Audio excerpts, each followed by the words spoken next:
Hi மக்களே, அஸ்ஸலாமு அலைக்கும் வரஹ்மத்துல்லாஹி தஆலா வபரகாத்துஹு. நம்ம இன்றைக்கி என்ன பார்க்க போகிறோன்னா முருங்கைக்காய் அண்டு மாங்காய் போட்ட சாம்பார். சரிங்களா? ஃபஸ்ட்டு வந்து முள்ளங்கி சாம்பார் வச்சோம். அது சொல்லியிருப்பேன், காமிச்சிருக்க மாட்டேன், இது காமிக்கிறேன். சரிங்களா?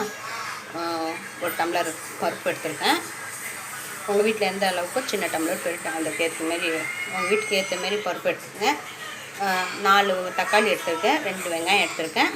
பாருங்கள், பூண்டு நல்லா ஒரு கட்டி பூண்டு போட்டிருக்கேன். மஞ்சத்தூள் 1/2 ஸ்பூன் போட்டுக்கங்க. இது வந்து வீட்டில் அரைச்சி வச்ச சாம்பார் பொடி. சரிங்களா?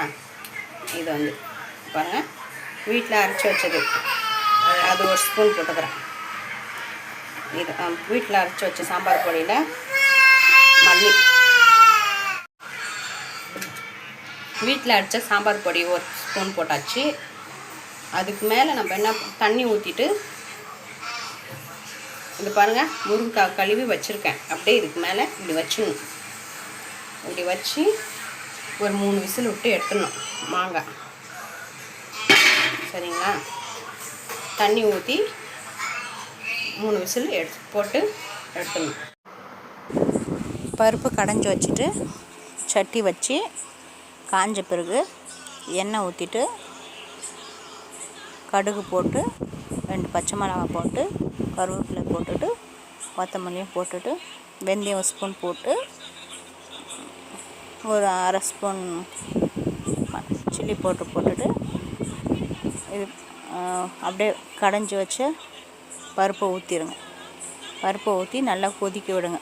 கொதிக்க விட்டுட்டு கடைசியாக வேக வச்ச முருங்காயும் போட்டுக்குங்க. முன்னாடியே ஏன்னா அது வேக வச்சாச்சு. கொதிக்கும் போது போட்டிங்கன்னா சுத்தமாக பஞ்சாக போயிடும்.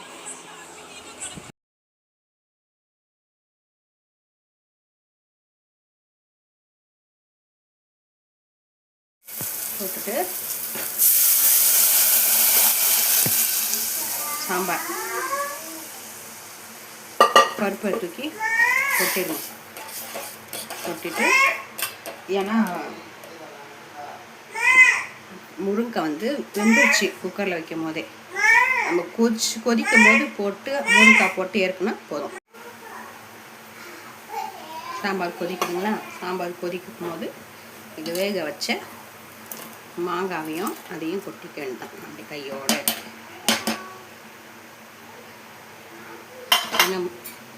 வெந்துருச்சு. சும்மா கொஞ்சம் நேரம் கொதிச்சா போதும். அப்படியே எடுத்து ஆஃப் பண்ண வேண்டாம். உங்களுக்கு தேவையான உப்பு காரம் மட்டும். நான் பச்சை மிளகு போட்டு இன்னும் தாளிக்கும் போது காஞ்ச மிளகும் போட்டுக்கோங்க. காரம் வேணாம், இல்லை மிளகாத்தூள் எக்ஸ்ட்ரா போட்டுக்கோங்க. உப்பு உங்களுக்கு கரெக்டான உப்பு சேர்த்துக்கோங்க.